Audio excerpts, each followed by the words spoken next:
మార్కాపురం జిల్లా తర్లుపాడు మండలం తుమ్మల చెరువు గ్రామీణ ప్రాంతాల్లో వైద్య సేవలు అందుబాటులో లేక ఇబ్బందులు పడుతున్న ప్రజలకు అండగా నిలుస్తూ సేవను రాజకీయాల కంటే పైగా ఉంచుతున్న నాయకుడిగా డాక్టర్ షేక్ మెహబూబ్ వలీ మరోసారి తన సేవా దృక్పథాన్ని చాటి చెప్పారు.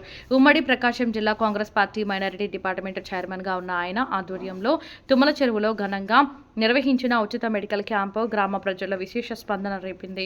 ఉదయం 9 గంటల నుండి మధ్యాహ్నం 2 గంటల వరకు సాగిన ఈ శిబిరంలో మొత్తం 242 మంది రోగులకు ఉచితంగా వైద్య సేవలు అందించడం ఎంతో సంతోషంగా ఉంది అని తెలియజేశారు. ఈరోజు తుమ్మల చెరువు గ్రామం తర్లుపాడు మండలంలో ఉచిత వైద్య శిబిరాన్ని నా ఆధ్వర్యంలో నిర్వహించబడింది. దానికి మార్కాపురంలో ప్రముఖ గాంచినటువంటి హాస్పిటల్ కందుల ఓబుల్ మల్టీ స్పెషాలిటీ హాస్పిటల్కు సంబంధించినటువంటి డాక్టర్లు మరియు వైద్య సిబ్బందులు మరియు అలాగే ఎల్వి ప్రసాద్ ఐ హాస్పిటల్కు సంబంధించినటువంటి వైద్య సిబ్బందులు తుమ్మల చెరువు గ్రామంలో ఉచిత వైద్య శిబిరాన్ని ప్రారంభించడం జరిగింది. ఇక్కడ ఈరోజు 242కు పైగా రోగులు తమ సమస్యలను డాక్టర్ వాళ్ళ దృష్టికి వెళ్ళి తమ సమస్యను పరిష్కారం వాళ్ళు పొందడం జరిగింది.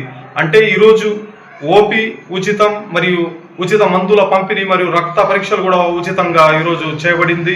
కావున నేను Kandula Obul Reddy multi speciality hospital యాజమాన్యానికి అదేవిధంగా ఎల్వి ప్రసాద్ ఐ హాస్పిటల్ యాజమాన్యానికి ఈ కార్యక్రమం నిర్వహించినందుకు సహకరించినందుకు వారికి నేను మనస్ఫూర్తిగా కృతజ్ఞతలు తెలుపుతున్నాను. మరియు రానున్న రోజుల్లో ఇలాంటి సేవా కార్యక్రమాలు మరిన్ని చేపడుతున్నానని ఈ సందర్భంగా మీడియా ద్వారా మీ అందరికీ నేను తెలియజేస్తున్నాను. Thank you. జై హింద్.